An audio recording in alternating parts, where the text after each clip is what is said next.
We are live. So, hello everybody.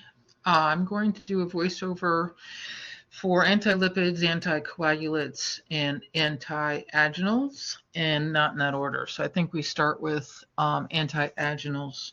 So this is going to specifically feed back to module 14 when we start talking arterial sclerosis, hyperlipidemia, things that clog the cardiac blood flow to and from the heart that can cause angina, and medications that we can do to prevent angina from occurring, and medications that when someone having an anginal type attack, or referred layman's terms as chest pain, what medications specifically we give them with protocols.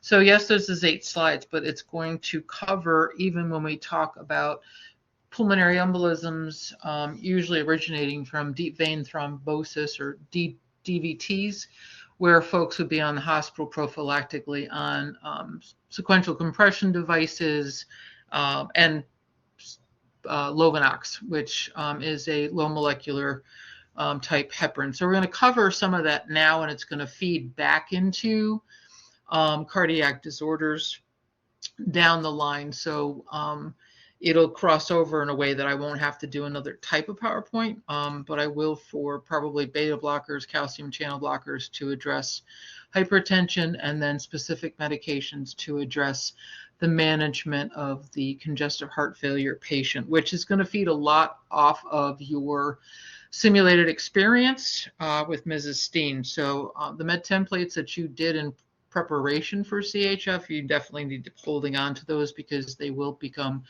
more valuable when we cover congestive heart failure later this semester. So for anti-aginals, I thought of something funny, but I had a little help from a friend. And I use a lot of mnemonics when it can come to cardiac medications, because there's such a broad spectrum of medications to treat various components of cardiac disorders that typically tend to be interchangeable. Congestive heart failure typically is secondary to diabetic management over years of good, bad, and ugly. Cardiac congestive heart failure can be a post-op complication of a coronary artery bypass graft. Congestive heart failure can be a significant side effect of a myocardial infarction, which is a heart attack.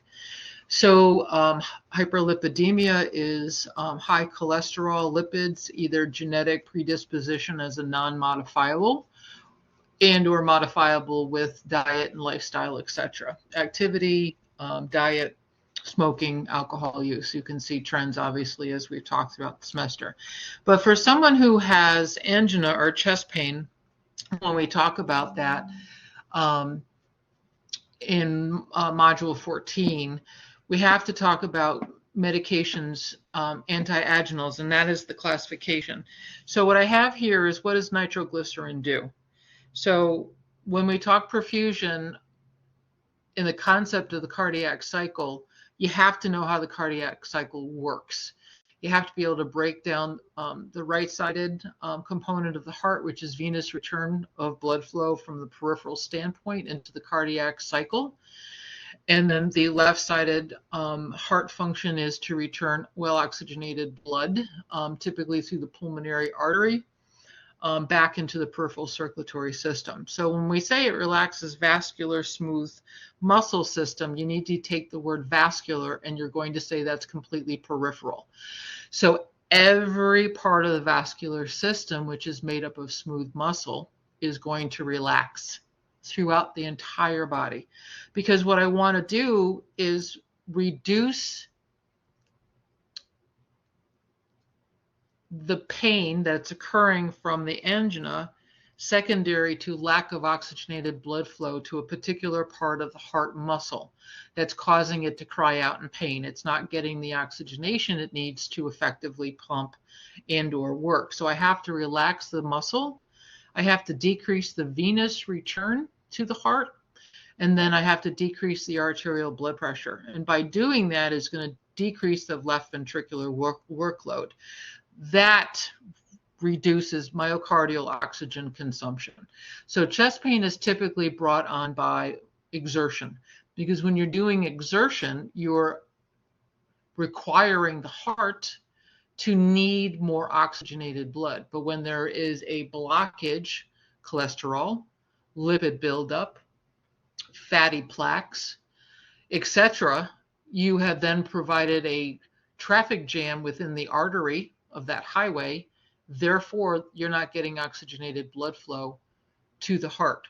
So by giving them nitroglycerin, for example, you, by the mechanism of that medication, is reducing venous return. It's taking the workload off the heart and causing everything to vasodilate, in hopes that with the dilation, you are affording an increase in oxygen, more oxygen saturated blood.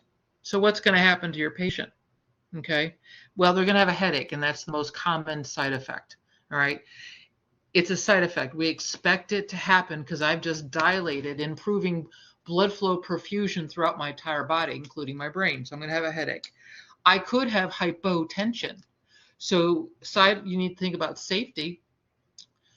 In Maslow, ABC, airway, breathing, circulation. Circulation is going to be hypotension, postural or orthostatic, so therefore you're now adding safety.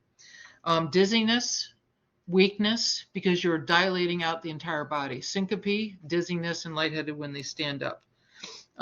They can have reflex tachycardia. So what do I mean by reflex tachycardia? Reflexively, if the blood pressure is dropping because of the dilation of the medication, your heart rate will increase to improve the volume. Okay, so the best piece of this is understanding the concept of perfusion, listening to my voiceover before you even dive into medications. All right. Some of the warning signs with nitroglycerin is not to use it with closed angle glaucoma, head traumas, intracranial pressure, renal or hepatic disease. Renal is our excretion system and liver is our metabolic system. So I do not want to, by any stretch of the imagination, want to have an ineffective kidney function or an ineffective liver function. It's going to increase toxicity of the nitroglycerin in the bloodstream. Things you need to be teaching your patient. So when would they use nitroglycerin? When they're exhibiting chest pain. What kinds of symptoms are related to chest pain?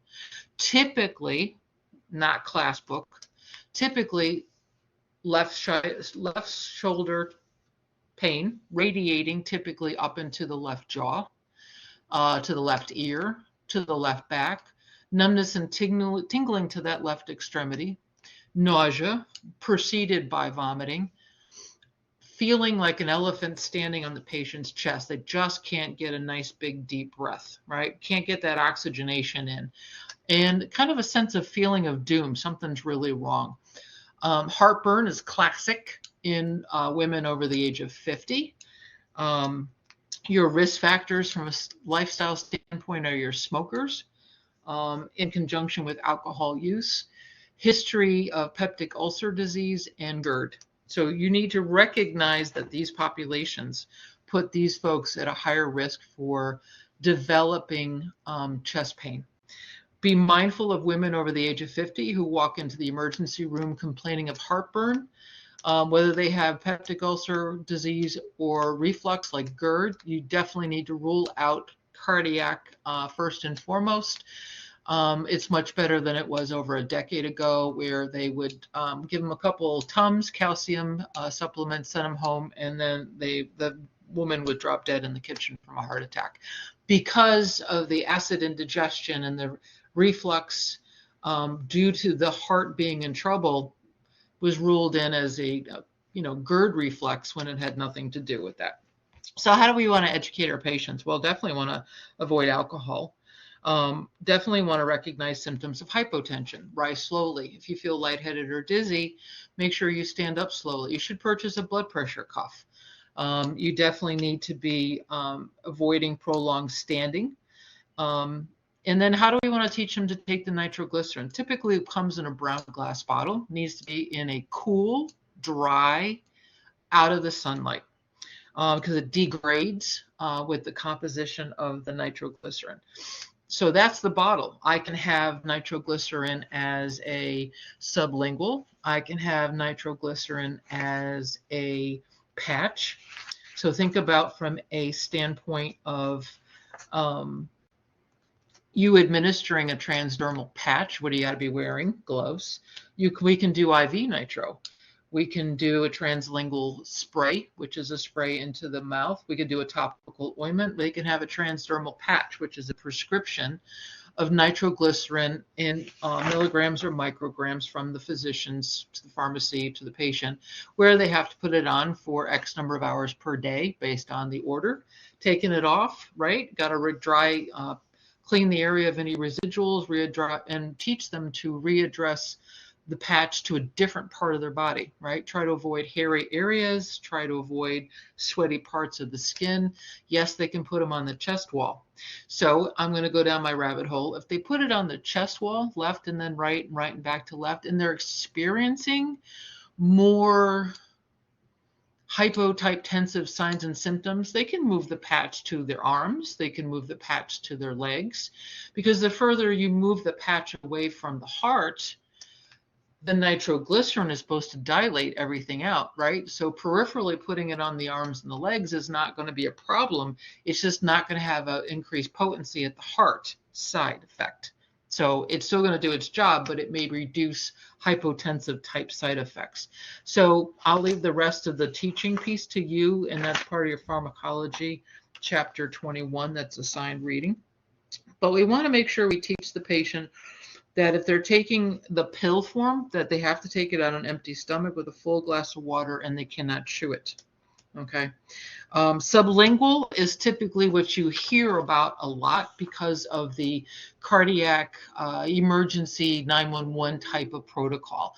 You have chest pain, you put it underneath your tongue, you wait 5 minutes.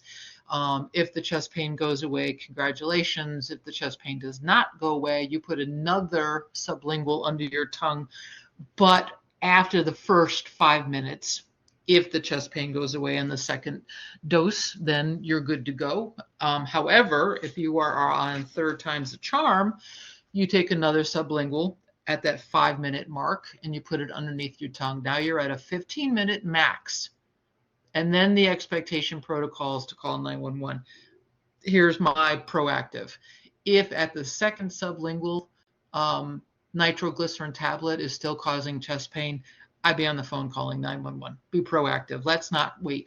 Because what is happening to the heart when it has been neglected of rich oxygenated blood flow to that particular part of the heart muscle? The muscle will die and it will not come back. Weakens the heart, that weakens that heart muscle, and that continuously puts that patient at risk for congestive heart failure, myocardial infarction. Okay, see where I'm going? All right, so maximum of 3 doses, but after the second sublingual, teach your patients to call 911. I don't care if it goes away. Call 911. They need to go in and get worked up. Sometimes the sublingual nitrogen can leave a stinging or biting sensation. So just be mindful of that when teaching them. Protect the drugs from light, moisture, and heat. Instruct to apply patch once a day, usually in the morning. Rotate your sites if necessary, and that should be specifically on the nitro patch. You don't see a lot of the nitro paste being used anymore like we did with your 117 pharmacological skills practicum, if you will. But be mindful that those things definitely do exist out there. And you have your drug book that definitely will help you if you have various forms as well as your pharmacology. So remember, you always have to be mindful of your renal lab functions and your liver functions. So be mindful of your normals for BO1 creatinine, as well as your liver function, ALT and AST. All right. Oh, anticoagulants. Look at that. Look at that. Look at that. So let's flip to that. Anticoagulants. is also in your drug book for pharmacology, but I have a mnemonic which I think might be helpful to your learning. So I'm going to find that piece of it for you. So thin blood, what does the T stand for? First, tell me what an anticoagulant is. So, Dr. Sporbert, an anticoagulant means it's going to help my body. I can hear you thinking. They're considered blood thinners. Okay, they thin out the blood. Because in our blood, we have coagulating agents. If we didn't, we would just bleed out if we cut ourselves, right? So they don't actually mean thinning the blood. They work on different factors in our blood system to decrease the body's ability to clot. This decreases clotting. This decrease prevents harmful clots from forming in the vessels. All right. They can interfere with platelet aggregation. But despite that, all blood viscosity means thick, all right, like oil for your car. So it's syrupy, like maple syrup, like they put on pancakes. So it is a high alert medication, and we're going to talk about what you need to be teaching your patient about safety. So the T means belongs to a class of meds that are called anticoagulants. H means hospitalization is required for IV heparin. I means to inform other physicians, especially dentists, surgeons, that the client is taking these meds. If they're on, like we're going to talk about warfarin, if they're on warfarin, they need to let the dentist know that they're on an anticoagulant, okay? Surgeons before surgery, so that we stop the medication in time before surgery so they don't bleed out on the table. No funny there. And N, note an increase in bruising or bleeding tendencies, because if I'm quote unquote thinning the blood, I'm in essence reducing the body's ability to clot. B, beware of mixing with herbal supplements. What herbal supplements do I want the person to avoid? Okay, so let's think about those. Look for nosebleeds. This may be the first sign that the dose is too high. O is for oral drugs require frequent blood tests to monitor. So anticoagulants is in a classification. The second O is often prescribed with folks who have had open surgery for heart valve replacements, because when you put a foreign object in a patient's body, the body naturally wants to clot around it. So these folks who have heart valve replacements will always be on a type of anticoagulant. And D, don't take in large amounts of vitamin K, such as fish, liver, spinach, cabbage. So those dark green leafy vegetables that have natural vitamin K. Vitamin K is a natural clotter. Okay, there we go, tracking. So we're going to look at Coumadin. We're going to look at Cora. All right, so take your notes and stop me to write some stuff down. So our first medication is warfarin, also known as Coumadin. Okay, the action is it works within the liver. So what labs do you need? Write them down. And what it does in the liver is that it synthesizes the vitamin K clotting factors, number 2, number 7, number 9, and 10. So that's what you call clotting factors that have a relationship to what's called clotting cascades. So you need to take this PowerPoint with you when you go to 213 and you talk DIC, disseminated intercoagulation. You might even see it in 113 for laboring mothers who start to bleed out, okay?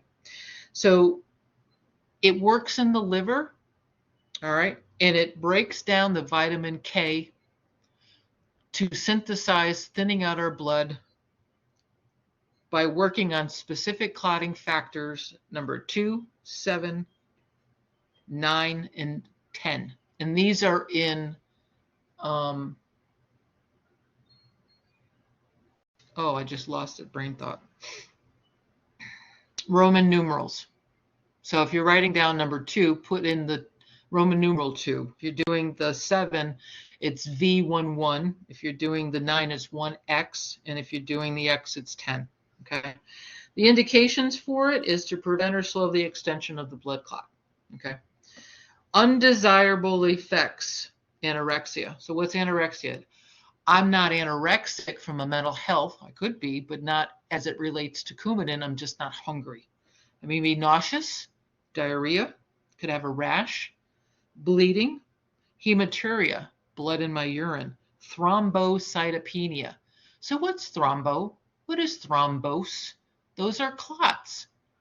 Thrombocytopenia means that I'm not making any clots at all. This is thinning my blood. This is not stopping clot formation.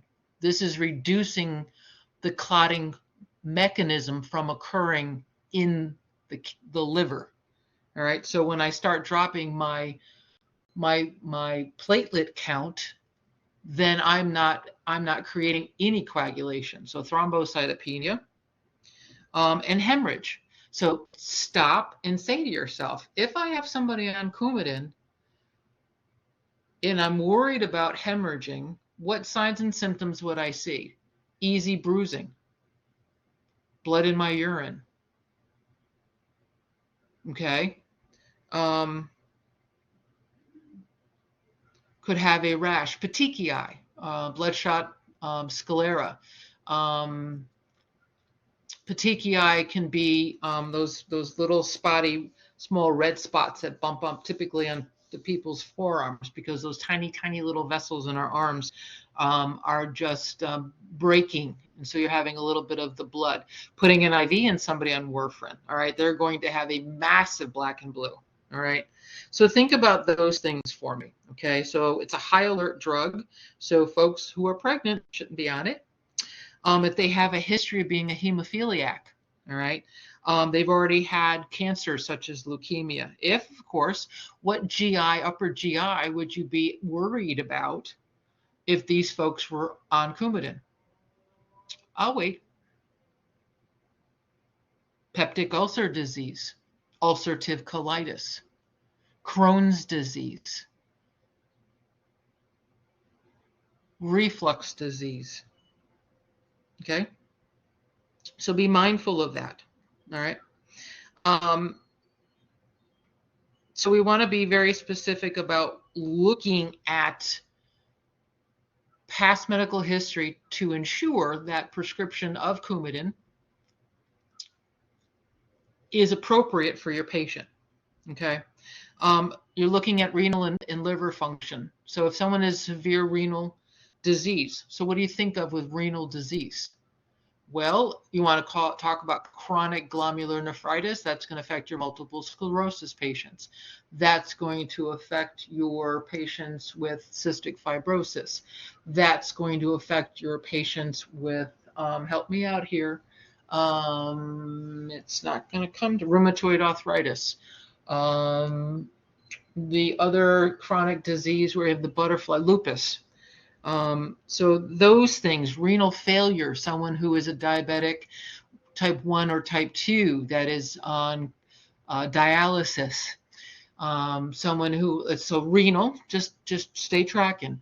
Liver, the liver, alcoholic cirrhosis, hepatitis A, B, or C, fatty liver disease unrelated to alcohol use. All right. So think about that. Think about these folks may not be candidates. So I'm looking at the holistic piece, right? So when we look about other specific types of information, so when we talk foods that are high in vitamin K, asparagus, cabbage, cauliflower, turnip greens, and other green leafy vegetables, kale, romaine lettuce, okay? Higher risk for drugs that interfere with increasing bleeding, glucocorticosteroids, your COPD people, alcohol, salicylates. So what's that? Aspirin. Salicylate is an ingredient in aspirin. All right. So when you want an acronym, write this down. G, A as an apple, S is in stop. G, glucocorticoid steroids. A is for alcohol. Salicylates is S. Okay. Increased risk of bleeding with some of your herbal supplements: chamomile, garlic, ginger, ginkgo, and ginseng therapy. Okay. Your next acronym is ROPE. R is going to be that. Rifampin, Rifampin, will decrease the effectiveness. So using Coumadin with rifampin decreases the effectiveness of rifampin. Okay. Oral contraceptives increases the risk for pregnancy. Phenytonin, P, phenytonin, seizure medication. Estrogen is the E for rope. So again, drugs that decrease the effectiveness of the Coumadin: rifampin, oral contraceptives, phenytonin, and estrogen for rope. All right, so now let's talk about CORA. So C-O-R-A. CORA. So basically what we're doing here is remembering the 4 major interventions for anticoagulant people on anticoagulants. All right.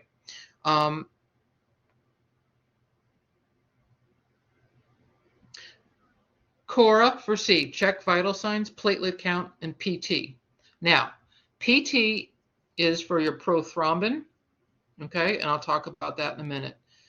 O is observe for bleeding. R is to review bleeding protocol. We're not going to use electric razors, all right? Yes, we are, my bad. We're going to use electric razors and soft toothbrushes, all right? And A is going to be avoiding aspirin. So we're going to use acetaminophen. We don't want steroids. I know glucosteroids, I get that, but that's still part of the steroid family. All right. Now, for PT and INR, the PT is the therapeutic range. That tells me the prothrombin, which is part of that clotting mechanism factor in the liver, all right, how long does it going to take my blood to clot? All right, so whatever range the program has is what we're going to follow. Whatever range the hospitals have that you are employed in or on units as students for the remainder of your nursing student career is the range we go to. But we're managing the time in seconds. How many seconds does it take for the patient to appropriately clot, but still maintaining, quote unquote, that thinner blood? If the time is too fast, all right, then their blood is thinner. If the time is too slow, they're clotting. Okay, so I need to have a range. So the range is going to be whatever our lab values are for the program. All right, but that's the range. You want it in the normal range that I'm clotting okay, and my blood is still thin enough. All right. INR talks about international ratio, and that's talking about mechanisms of seconds as well. And INR will be different for folks that have mechanical prosthetic valves, as I talked about, for heart valves, ventricular heart valves, atrial heart valves. But I want you to understand that we have a lot of teaching to do, all right? And so we'll talk about the teaching now. Your antidote for someone who's got an out-of-whack PT INR is because they're bleeding. They're just bleeding. Their blood's too thin. Vitamin K is your antidote. Vitamin K is your antidote. All right. Evaluations. We want to make sure that our PT INRs are being done on a daily basis if the patient's on Coumadin in the hospital. Period. End of discussion. That regulates the dosage of the Coumadin changes. People get into trouble out in the community because heparin's only used in the hospital, IV therapy. So those folks will go home on Coumadin. So you will see in your you'll see in your practice that we'll wean them off IV heparin as we slowly begin to introduce Coumadin. So we're monitoring those PT and INRs and PTT for heparin, which I'll talk about shortly. So you'll watch that sort of weaning off of the heparin and weaning them into the Coumadin. So we have to regulate that to regulate the dosage. But these folks get in trouble when they get out in the community because they have to go to outpatient labs like, I don't know, core lab or whatever it's called, and have their PT and INRs drawn. And then, they may have a Coumadin lab, they may have a provider, they may have a cardiologist, whoever is supposed to be managing the Coumadin, that typically calls them up and say, well, now you've got to change your Coumadin from 2 milligrams 5 days a week to 1.5 milligrams Monday, Wednesday, Friday, and then you're going to take 0.5 Tuesday and Thursday, and then have your blood work redone in 2 weeks. I'm 77 years old. I'm 65 years old. I'm 82 years old. The dude, Walter, that I live, his mother died of hemorrhagic stroke secondary to, as far as I'm concerned, a Coumadin overdose. So, deliberate or unintentional, it doesn't matter. She bled out due to too much Coumadin. My point being is she would forget to go to the labs. She would forget to adjust her pill box. She was forgetful as she got older. So please be mindful of this particular population. These folks that have heart valve replacements are typically your folks 60 and older. If they're in their 50s and still driving, they're a less risk population is what I'm getting at. They're more capable cognitively to manage the day-to-day tasks of taking Coumadin. These folks should be wearing high alert bracelets that they're on Coumadin because of the easy bleeding and bruising tendency. Same as the diabetic should have a medical alert. Always advise providers, like I said, dentists and surgeons of the medication. Definitely no strenuous activity, okay? Let's not go out and play football. Let's not go skydiving. Let's not go rock climbing. Let's not be trying to think of some other things to kind of lighten the mode. Nothing, hard impact, because you're on Coumadin, you're on a blood thinner. You got to be mindful of that. Tell folks that they're going to have easy bruising and bleeding, but that, a spontaneous nosebleed is a serious concern and an early detector, hint, that they need to call their provider and get their blood work drawn. So don't take any over-the-counter medications, and they need to call their doctor. They don't just go out and buy, ginger and start adding it to Thai food. They're herbal supplements, but they're still being used in food.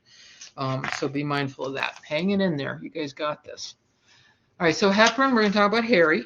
All right, but first we got to talk about the action. So remember those factors I talked about with the Coumadin? Well, heparin works by blocking clotting factors 10A and 2A. So it's still a blood thinner. So let's just leave it at that. But we use it to reduce the risk of someone who may have come in with elevated cardiac enzymes secondary to maybe they're having a heart attack. So we need to, we might be starting them on IV heparin. Okay, they have a history of pulmonary embolism, or they come in with a PE.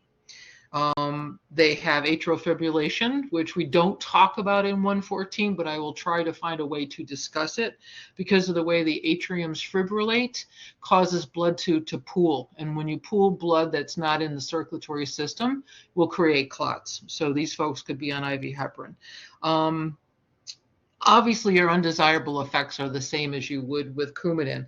Hemorrhaging, hematuria, bleeding gums. You're going to have more of a risk of bleeding out. I hate that language, but that's the only thing on heparin, because it's more of the molecular level of adding to increasing, thinning out more of the blood and reducing even more so coagulation than what Coumadin can do. But if you're taking heparin, it's going to have an increased effect on thinning out that blood if you take it with aspirin and alcohol and antibiotics. So we have to think about antibiotics with folks. That's another reason we got to teach, if you have a sinus infection, and yes, I know if you're in the hospital, you're going to be on IV heparin. That's the only place you're going to be on is on IV heparin. We don't do IV heparin in the community under any circumstances. Coumadin is the community, CC, Cora, right? So IV heparin is Harry. Harry's in the hospital, okay? Harry, hospital heparin, HH&H. So you want your labs, you want your H&H, you want your platelet counts. You want to be looking at all the PTTs and the INRs. You have very specific molecular lab work. But folks that are on digoxin for managing a stronger pulsation of your heart rate, well, it can decrease the effect of digoxin.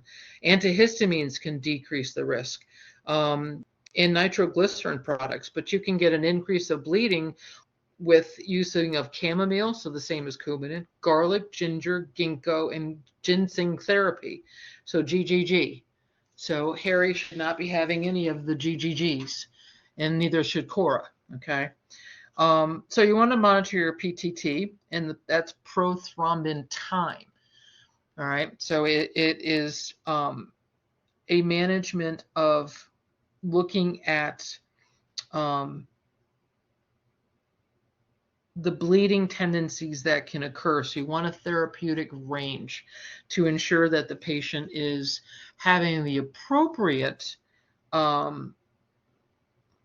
clotting factors, but also bleeding or having thinner blood. So again, we'll go by the range of the program, and you also would obviously be following the program for the facilities that you are working for, as well as a nursing student. I know we can give IV heparin in the hospital. I get that, all right. But IV I apologize. I know we can give sub-Q heparin in the hospital, and we're not going to go over the fundamentals of the skill itself, but you're still looking at a heparin. It's the same medication. Its route of administration is different. We've all know that IV anything, that's the fastest route of administration. But we're teaching the same thing: soft toothbrush, electric razors, even pulling off a Band-Aid, can cause bleeding skin. So we're going to monitor the PTT and the platelets. We're going to monitor for signs of unusual bleeding, petechiae, I mentioned that, hematuria, blood in the urine, GI bleeding, gum bleeding. Initially, you want to teach your patients, and I say this a lot, using electric razors. If they have a blood draw, okay, which they're going to have for PTTs, we're going to hold the 2x2 over the venipuncture site for a longer period of time. Have them close their elbow at the crux, right? I said monitor IV site carefully. Heparin has what's called a short half-life, and if you don't remember that, I need you to go back to pharmacology and read about that in chapter 1 or 2. Because that's very important to understand that, because when you discontinue the IV heparin, we have to wean them into the Coumadin if that's the idea. So by doing that, with the discontinuation, usually the PTT will return to its normal baseline within 1 to 2 hours. So if you pull a patient off IV heparin at 10 o'clock in the morning, you technically would be drawing PTTs by between 11 and 12 p.m. 11 a.m. to 12 p.m. If you pull your IV heparin at 2 in the afternoon, then you should have an order for PTT between 3 and 4, okay, because you want it to come down back to baseline. And then you begin weaning them into the Coumadin, all right, or however the doctor is going to be wanting to do that. But be mindful that the short half-life is very important for you all to understand, that when you DC the IV heparin, that the PTT, those clotting mechanisms return to normal baseline within 1 to 2 hours. The heparin does not sit in the bloodstream, okay? The antidote for heparin overdose is protamine, P as in Paul, R-O-T-A, M as in Michael, I-N-E sulfate, all right? That is the antidote. You need to know that. I don't care if it's on a test question. You need to know that. So we're going to educate our patients about protocol precautions, explain the need for why they have to have frequent blood work for PTT, frequent liver and kidney functions, platelet counts. You want to teach them to recognize signs of unusual bleeding, bleeding gums, nosebleeds, hematuria, blood in their urine, avoiding risking of high injury. Go back to playing football, skydiving, mountain climbing, rock climbing, cliff diving, whatever is going to could have serious consequences. If there was an injury, you could have a massive internal hemorrhage. Sharp utensils, didn't mention that with Coumadin, so be careful with using sharp knives, sharp instruments. don't join up to be don't start going to throwing axes at places to reduce homicidal intents. That was meant to be funny. Wear an ID bracelet, all right, and definitely let your dentist know. And if you're having any surgical procedures, because they're going to have you stop the medication X number of days beforehand. All right, the heparin takes 1 to 2 hours, and your heparin levels, your clotting mechanisms go back to normal. So you may have a dentist appointment at 4 in the afternoon, and if you stop the heparin the day before, you should be good to go. That's kind of what I got. All right, so remember, for PTT, the higher the level of the report, the more bruising and bleeding your patients may have. And the same thing with PTT. All right, let's talk Lovenox, or enaglexaparine. I like Lovenox better. So heparin is heparin sodium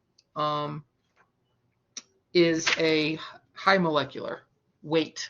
All right.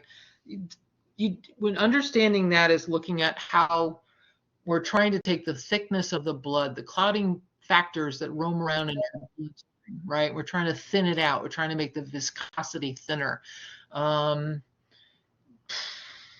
You take motor oil and pour it in a cup, and then you add 2 cups of water. You can see the separation, right? So the blood is thinning out as a result of doing that. So when we talk about low molecular weighted heparin, we're talking about the Lovenox.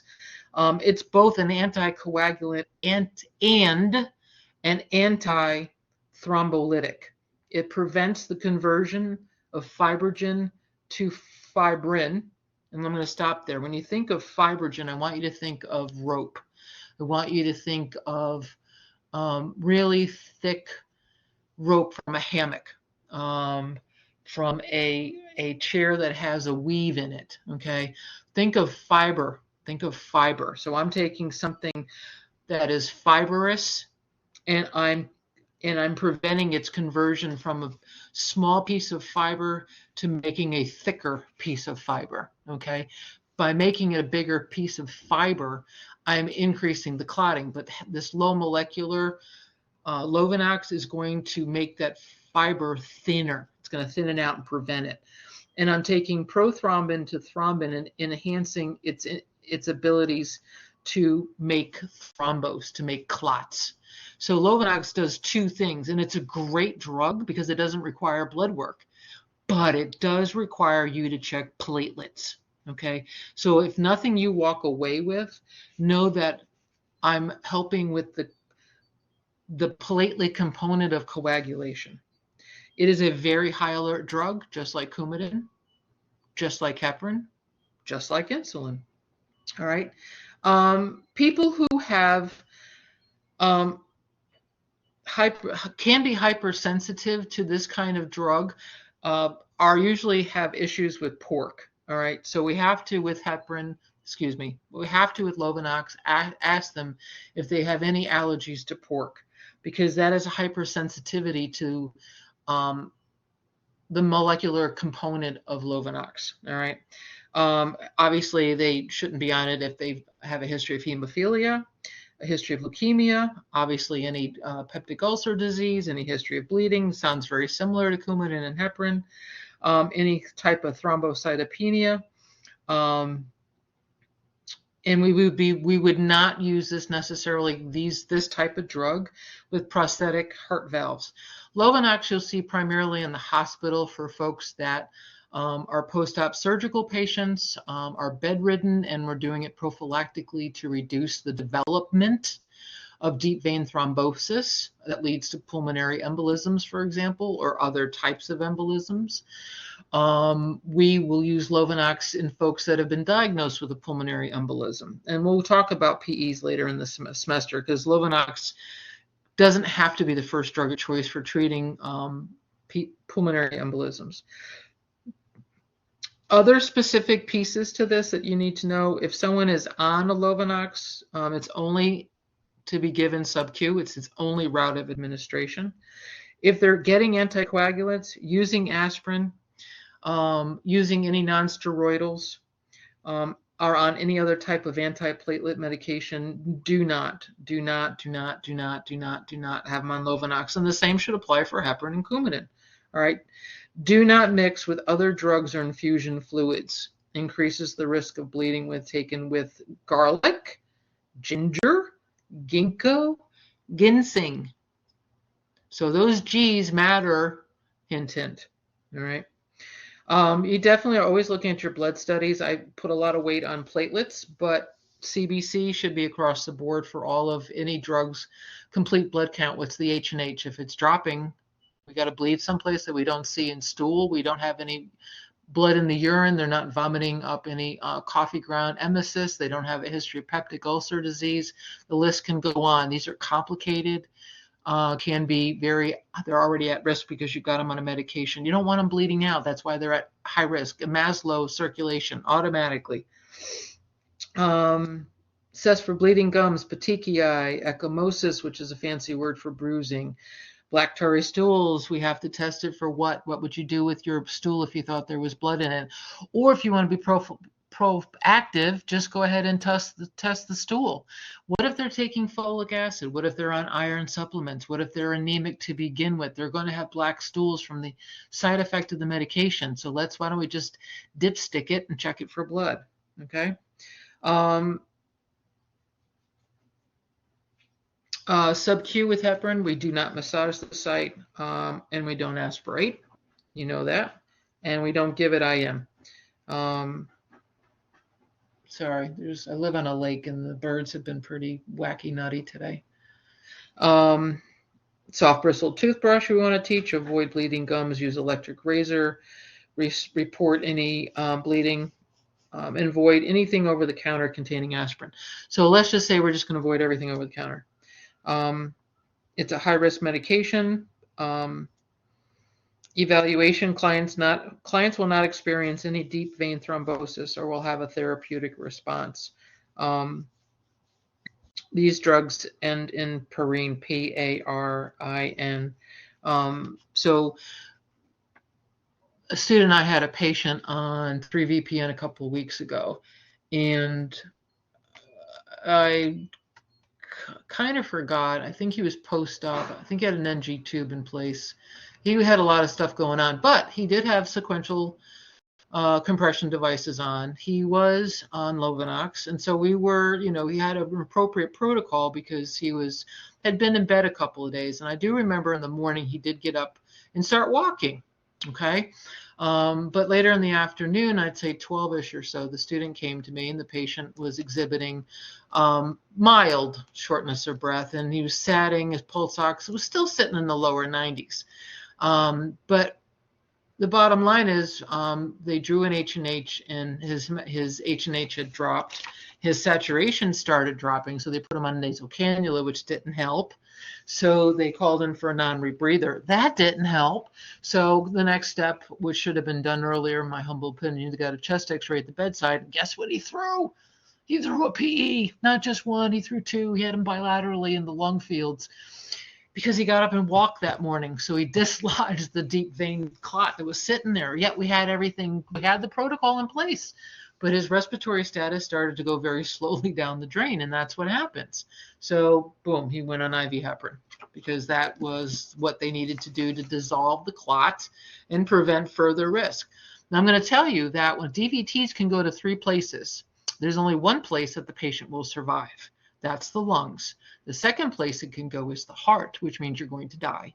And the third place it can go to, if it's going to travel past the heart, past the lungs, is go to the brain. You're going to have a stroke that can kill you. All right, not you specifically, but you get me. So, Dr. Sporbert, what does Lovenox mean? So it's a high alert medication. L is for low molecular weight. O is used in orthopedic surgeries. Orthopedic, specifically your big bones, hip repair. Knee is not a big bone, but you can have knee replacement, hip replacements, or any type of orthopedic, because whenever you start messing with the bones, you have a much more bloodier procedure. And so folks with bone surgeries also have a higher risk for different kinds of embolisms. And we'll talk about that with VTE at the end of the semester. So these is where Lovenox is commonly prescribed. The V is capitalized for DVT, prophylactic use, secondary to immobility. Stents, cardiac surgeries are its indicators. Okay, so immobility, stents, someone had a stent put in, we'll talk about that. E is leave the bubble in the syringe. So we don't pull the bubble out. It stays in the syringe. N is never by intramuscular, always sub-Q, given with 2 hours of pre-op abdominal surgery and 12 hours of knee surgery. The O stands for no rubbing after administering, no aspiration, and no mixing with other drugs. And the X is out for anybody who's got a pork allergy, a heparin allergy, has a history of peptic ulcer disease, has leukemia or a history of leukemia. And you love an ox by initiating bleeding protocols, having protonamine sulfate on hand as your antidote, and you're monitoring your coagulation studies. You guys got through that. You're awesome sauces. So let's talk about Officer LL Statin. Statins, we're going to talk about cholesterol. Then we're going to be done. And this is going to cover a lot of our meds that we're going to look at this semester. So if this is a bit long, you can break me up. Break me off a piece of that Kit Kat bar, Kit Kat bar, Kit Kat bar. All right, enough of that fun stuff. All right, so your statins fall under a particular category, and it's anti-elliptic agents, also part of chapter 21 of your pharmacology book, and that would be, for the hard copy lovers, 172 page. So our prototype is going to be a statin, and so we're going to talk about simvastatin, lovastatin, and then atorvastatin. And we're going to talk about one over the other, but we're going to talk about what the statins do, and then I'll be more specific in the PowerPoint for statins, which is already posted. So these are what's called HMG-CoA inhibitors. What does that mean, Dr. Sporber? Basically what it means is the statins they competitively fight for an enzyme that keeps your liver from synthesizing cholesterol in the liver as well as the intestine. All right, so it's it lowers the lipids. Okay, indications: hypercholesteremia. All right, we'll talk about lipid panels, and we'll talk about high cholesterol. You've got a cardiac study already posted that talks about the Framingham study that breaks down HDLs, LDLs, and cholesterol. So if you want to stop me, go listen to that, or wait till class to do that, that's fine. So it's going to address high cholesterols. It's going to lower low density, LDL, and it's going to promote increasing high density. All right. High density is the good stuff.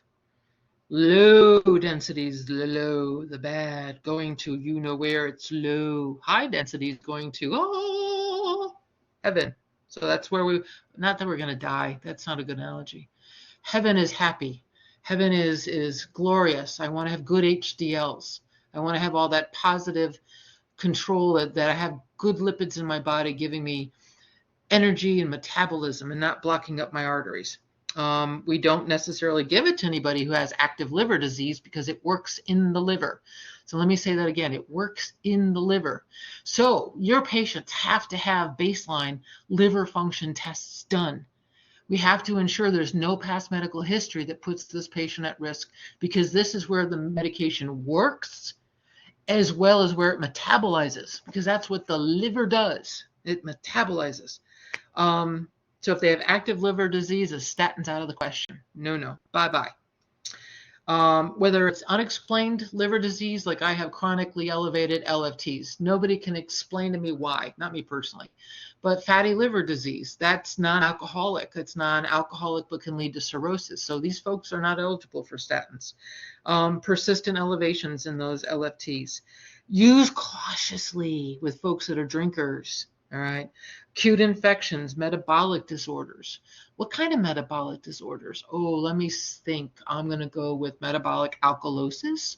I'm going to go with metabolic acidosis. So when you get to your ABGs in 112, want you to think about that.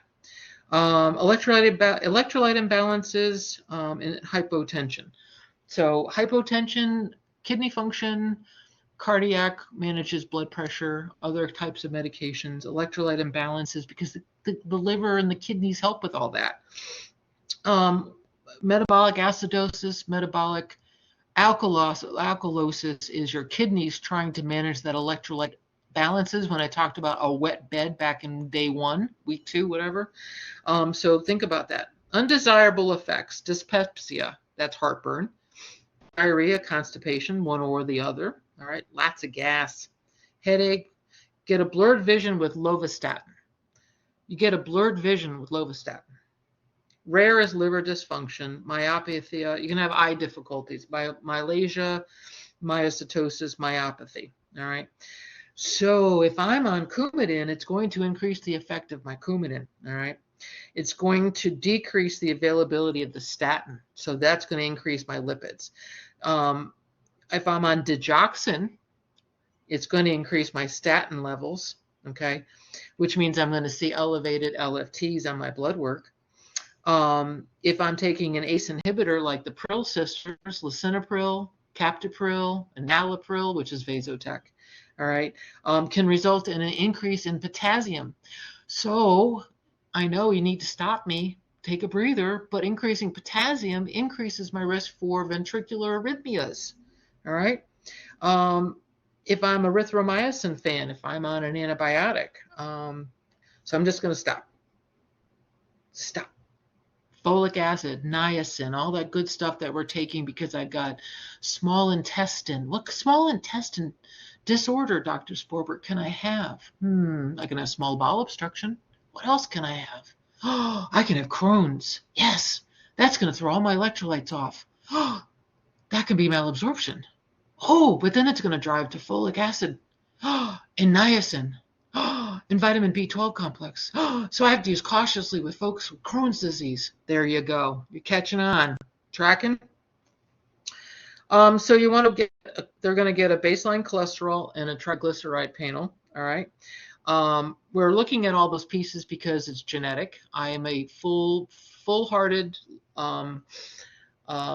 Crestor patient. I take Crestor every night. It's always at nighttime after your last meal of the day. So between 6 and 7 o'clock at night, I take it. Every 6 months, I have to have, get this, my LFTs, my HDLs, my LDLs, my triglycerides, and my cholesterol, all of them.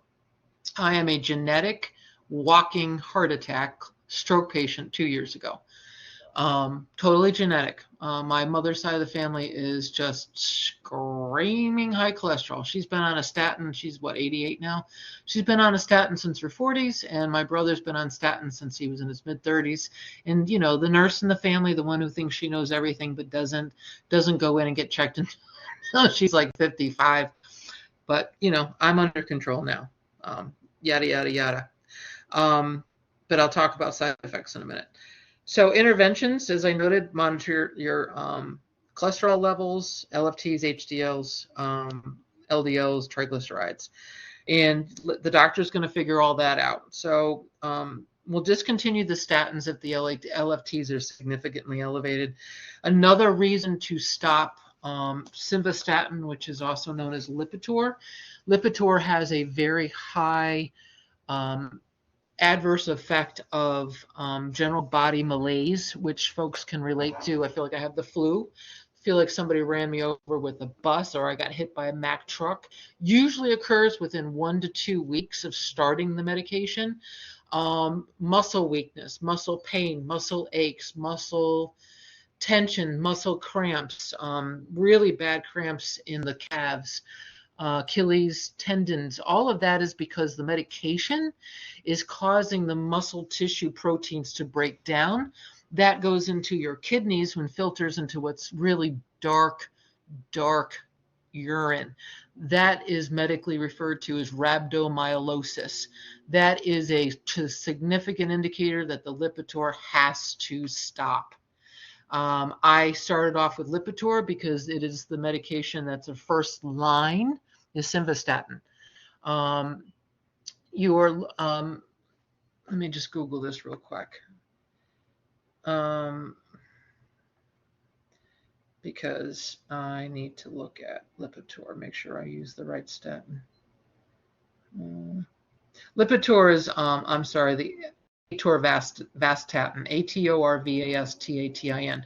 So Lipitor is the first one, which is the prototype medication. So that is the one that causes rhabdomyolysis. They all have a potential for causing rhabdomyolysis. So when we teach our patients, we're teaching them everything I just said. If you feel like you got run over by a truck, you can't get out of bed, your muscles hurt, you get out, you start peeing dark colored urine. I'm talking like tea colored, like, a cup of tea colored.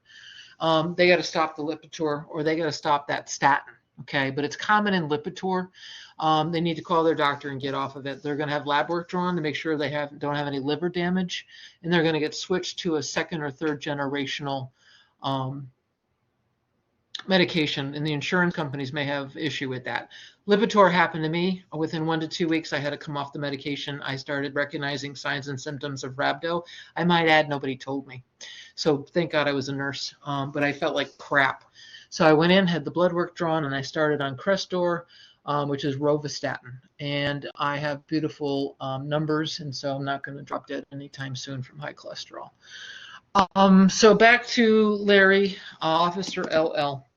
So the other thing with statin medication is a very, very small, and I'm unfortunately one of the populations, small indicator for developing, how do I put it, developing type 2 diabetes. The research is stipulating that the pancreas somehow, for folks on Crestor, is not producing enough insulin, therefore raising blood sugars in the bloodstream, right? I'm not making enough insulin. Nothing wrong with my pancreas, okay? This is not a pancreatic type situation. Something's triggering the pancreas to reduce the amount of insulin not only produced but released during and after meals. And so what happens is I get my A1C checked. So these folks need to have their A1C checked. And my first A1C was where it should be, 4.6 whatever, it was under 5.0. It's gone to 5.9 in the last 2 years. And when I hit 6.0, typically I have an A1C is your 3-month distribution of your sugar levels in your bloodstream. So it's a excellent barometer to really look at blood flowing around in my bloodstream. So of course I could keep it on my kidney function.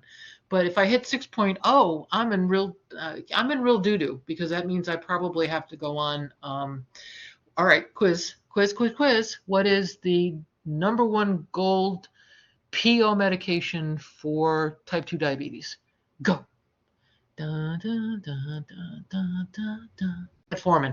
Metformin, gold standard. Okay. So I'm not going to go on that. I'm going to start detoxing my liver more than you need to know. All right. So we want to make sure that A1Cs are drawn for folks on statins to make sure they're not one of that 1% population that gets in trouble. And then your standard liver and your standard cholesterol panels, lipid panels, glyceride. Education. Drink 2 to 3 liters of fluid a day. Sure. Take with food at bedtime. Reduce cholesterol, fats, and sugar diet high in your fiber. Exercise for weight reduction so you don't get into that metabolic type 2 diabetic type of because that just increases my risk.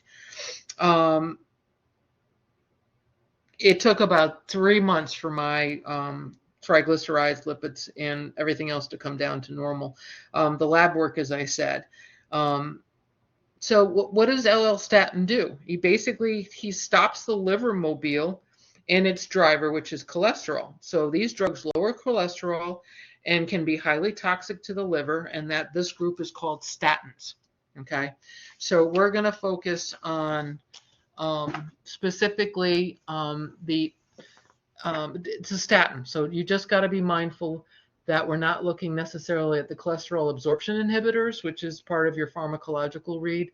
You're looking at the components of what I've talked about. I've just added some more meat to the material. One of the other things that's big with the statins is grapefruit juice. And definitely these folks should not be having any grapefruit juice. It'll increase the level of the statins. Therefore, it increases the toxicity to the liver because it's going to be metabolized in the liver because our liver makes lipids and our liver manages cholesterol, right? So if I got gallbladder disease, what have I done? I'm making more cholesterol. And what a cholesterol going to do is going to make stones. And what stone's going to do is going to block the gallbladder. And if it blocks the common bile duct, what's it going to secondarily cause? Pancreatitis. You guys got this. All right. Hope you're having a wonderful, joyous time together or alone or whatever. Bye.